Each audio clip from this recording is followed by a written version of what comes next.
boys and girls, welcome back. We got our last installment in perdigons material that we're going to be using. What we're going to focus on today, this is called Micro-glint by Semperfli. It is a weave of a couple different plastics, a couple different tinsels. It's a little bit stretchy. And the downside to using something like this is the bulk that's involved. Okay, this micro-glint makes it very easy to tie. All you're doing is just wrapping it on a hook, putting on some UV. But the effect that we can create with this, because this is a weave, when it gets laid on the hook, it's not very clean. Okay, a lot of ridges, a lot of bumps. And you know, when you see it before it has UV on it, it looks pretty ugly. You know, you can taper it and make it the way you want. I tend to make them as thin as I can, and then use the UV to build up some of this, and it just creates like that holographic type look that's in there. Okay. As far as you know, what we're going to be tying with today, same thing that we've been using the last couple weeks. 2.5 millimeter silver bead, mayfly tails. I don't have tails on this one. I use that as an example. And the micro-glint. Okay, the micro-glint, the one I'm going to be tying with today is orange. The one that I tied with here is green. That's what it looks like. And you know, you name it, there's just dozens of these.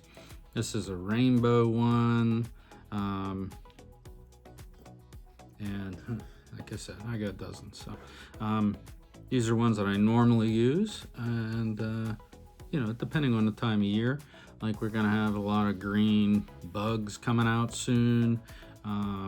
You know, the caddis are going to be coming out. I've been seeing them sparingly when the water or when the air is warm.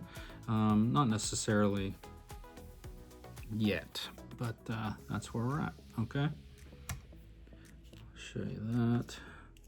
Like I said, I pre-tied some of these, trying to make these videos a little bit quicker because it is just a perdigon. Okay. 2.5 millimeter bead, tails that you put on inside of a body length. And all we're going to do with this is just start, you know, wrapping it around the hook, trying to shape that underbody a little bit. Okay, you don't need a lot of this. It can really build bulk really quickly. So tie that black underbody. Try to give this orange a little bit of pop. Be careful with how tight you pull this.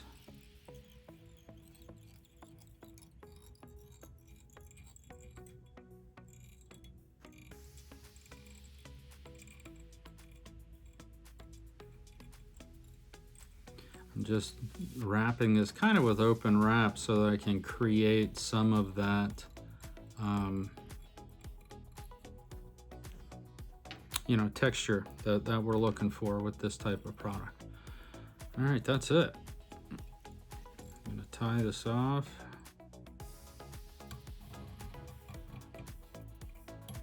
Careful when you're tightening that, it can break very easily.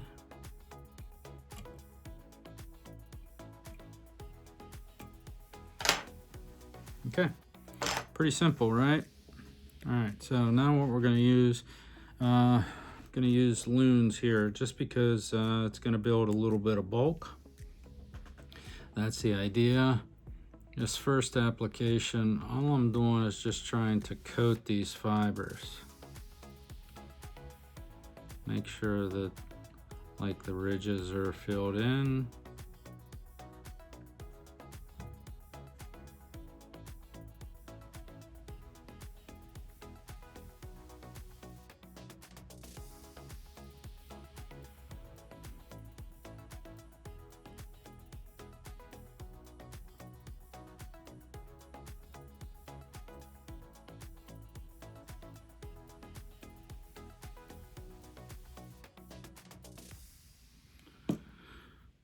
cook that.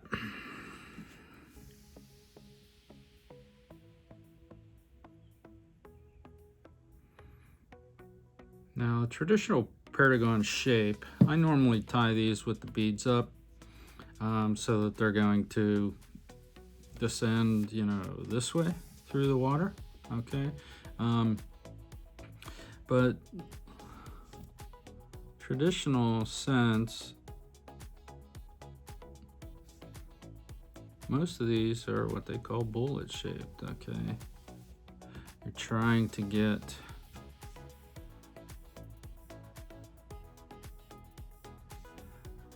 different shape to the body, and I turn it upside down, okay, and try to get that majority of this UV on the top side. You can see how it's starting to drip down here a little bit.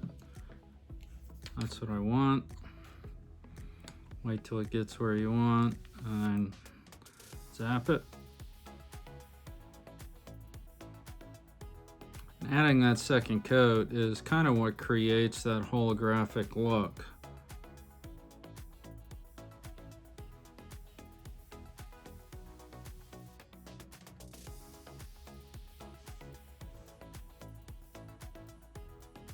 I always cook this extra long too, just because that lunes does not set as quick as the solar is.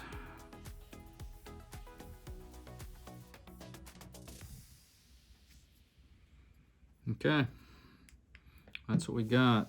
You can kind of see how this is, you know, created that effect just by using that magnifying, you know, effect from the epoxy. So it has that more rounded head shape, not so much a distinguishable head compared to, you know, your classic looking perdigon. This one might be the classic. This is the one that you see most, so it doesn't do anything different as far as effectiveness. It just creates that little bit of a holographic effect there.